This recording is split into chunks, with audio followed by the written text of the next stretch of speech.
Assalamualaikum, magandang araw. Happy weekend everyone. At dahil Sunday ngayon ay araw ng ating paglinis. So by the way guys, tapos na rin pala kami dyan ni Mr. kumain ng pang-umagahan namin. At nang matapos kami ay agad naman ako naglinis ng buong bahay. Hindi rin naman pala ganun kalaki yung nirerentahan naming bahay. Kaya hindi rin ganun kalapad yung nililinisan ko.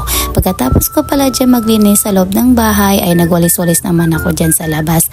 As usual, kung nakikita nyo guys ay maliit lang din yung area ng nasa labas namin. Kaya hindi rin ganun kahirap at hindi rin nakakapagod magwalis. Gagawa nga pala ko dyan ng buko salad. As usual, as per request, syempre bilang asawa ay kailangan din natin mapagbigyan yung mga request ng mga asawa natin kahit papano para naman sa maliit na bagay ay mapapasaya natin sila.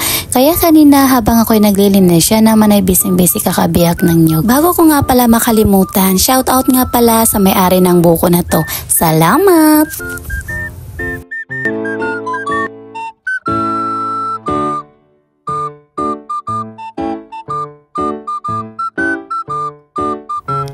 And finally, natapos ko na rin lahat, ko rin ang buko. At heto na nga at nagsimula na rin ako magpainit ng tubig para naman sa gagawin kong gulaman na ihahalo ko mamaya sa buko salad. Isa't kalahating baso lang na tubig ang nilagay ko dyan.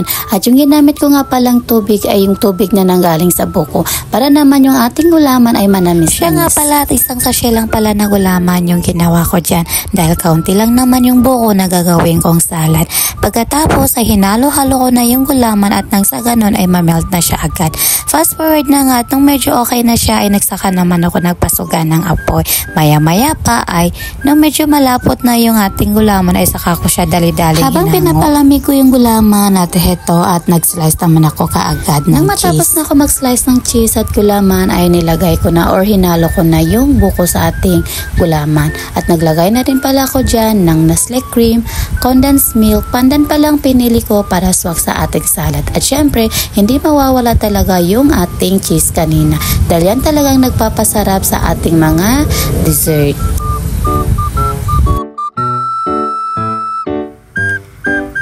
And finally, nakagawa na ako ng buko salad na request ni Mr.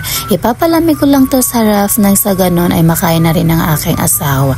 So hanggang dito na lang. Maraming salamat sa pananood. Hanggang sa muli. Bye!